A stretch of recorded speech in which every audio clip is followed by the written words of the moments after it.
All right, joining us now, Republican Senator John Kennedy of Louisiana. Senator, welcome back to Fox News Sunday.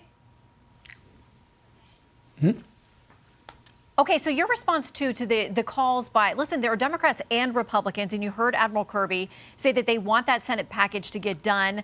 The Speaker hasn't moved it in the House. What's your message to both of these bicameral institutions today? Well, I think my position is pretty clear. I love Israel. I despise Putin. I despise the Communist Party of China. And I despise the Ayatollah in Iran. I don't want America to be the world's policeman, but I don't want those guys to be the world's policeman either. And with those guys, if you turn the other cheek, you just get it in the neck. More sheep is not going to solve the wolf problem. I don't know, but I expect the Speaker of the House probably next week to put an Israel support bill on the floor of the House. I think it'll be followed by a bill to support Taiwan and the Indo-Pacific. And number three, I think he will put a bill to support Ukraine. Now, I think his bill is going to make the money alone, LOAN. I think it will require Ukraine to pay it back. I think we will seize some Russian assets to pay for it. I think the bill will be limited to military aid, not humanitarian aid.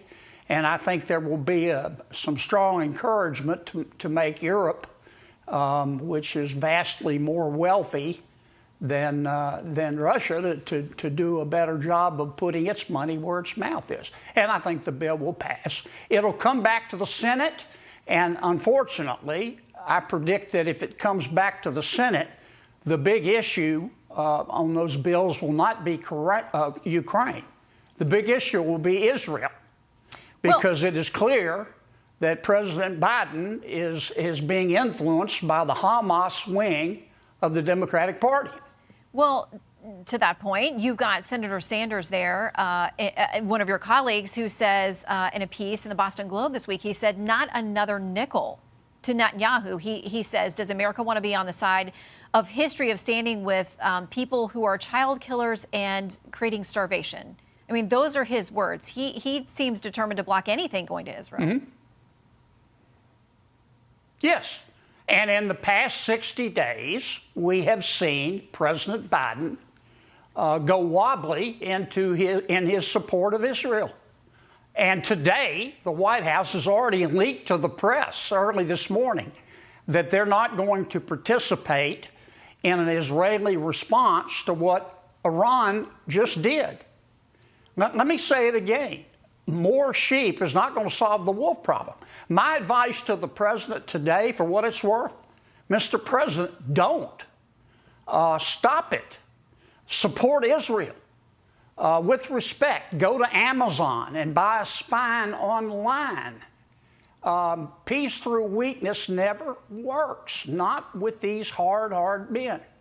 What about the issue of Rafah and the fact that there are more than 1 million civilians? Many of them are refugees from other areas within Israel. They were told to evacuate there. They're there now. We know that Hamas uses them as human shields, but the fact is they're there. You know, the U.S. is weighing in on this. We are cautioning them. We are also indicating we're not going to be supportive of a mission there. Israel says getting to Hamas is, extinguishing an existential threat for them. But what are we to do about the civilian population caught in the middle of this thing? Move them into the Sinai Peninsula. Now, that would require the consent of Egypt. We send billions of dollars a year in aid to Egypt. Egypt gets billions of dollars of free money from the International Monetary Fund that America controls.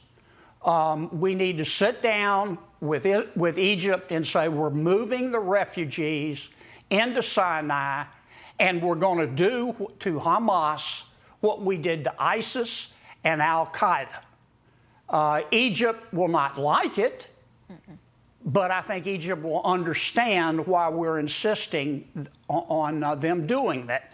Now, if the refugees don't want to move, that is their choice.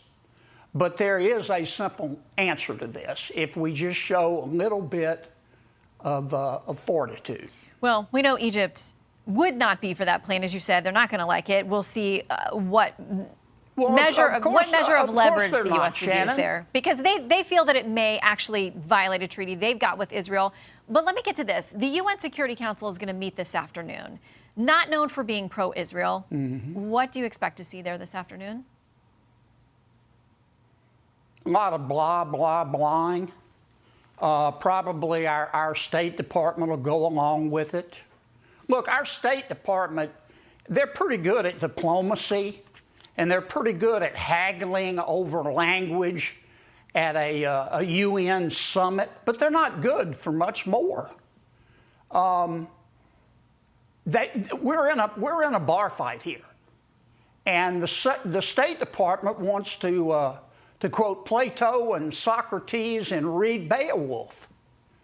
In the last 60 days, they've already gone wobbly in their support of Israel. The president says it's ironclad.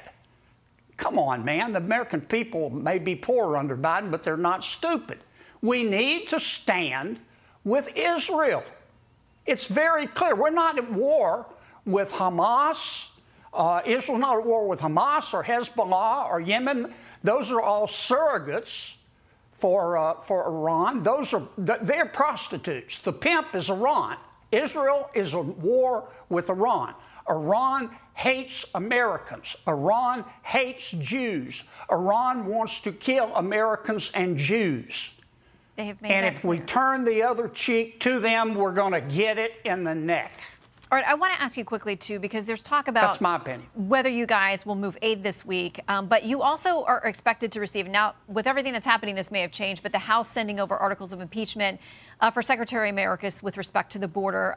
Senate Majority Leader Chuck Schumer says it's absurd. The House hasn't proved anything. He's going to get rid of it very quickly. I know you feel differently about that. Well, the United States House of Representatives has impeached a cabinet official, made serious charges after a thorough investigation. As I said last week, we're not talking about some snowbro who eats chicken McNuggets and smokes weeds and has an opinion. This is the United States House of Representatives. In the past 200 plus years, we've had 21 impeachments by the United States House of Representatives. We've always held a trial in the Senate unless the impeached official quit. We ought to do it now. Senator Schumer is coming up with all kind of excuses and talking about how many lawyers can dance on the head of a pin. He's trying to muddy the water to make it look deep. It's not deep. It's simple. He doesn't want to have the United States Senate examine Secretary Mayorkas's and President Biden's open border policy that the American people are so upset about. And that's not a good reason to violate 200 years of precedent. My advice to Senator Schumer is same as to the president. Don't. Follow Senate precedent. Let's stop the Senate from rotting from within. Well, we'll see if that makes it onto the calendar. Senator, thank you. Always good to see you. Thank you, Shannon. I'm Steve Ducey. I'm Brian Kilmeade. And I'm Ainsley Earhart. And click here to subscribe to the Fox News YouTube page to catch our hottest interviews and most compelling analysis.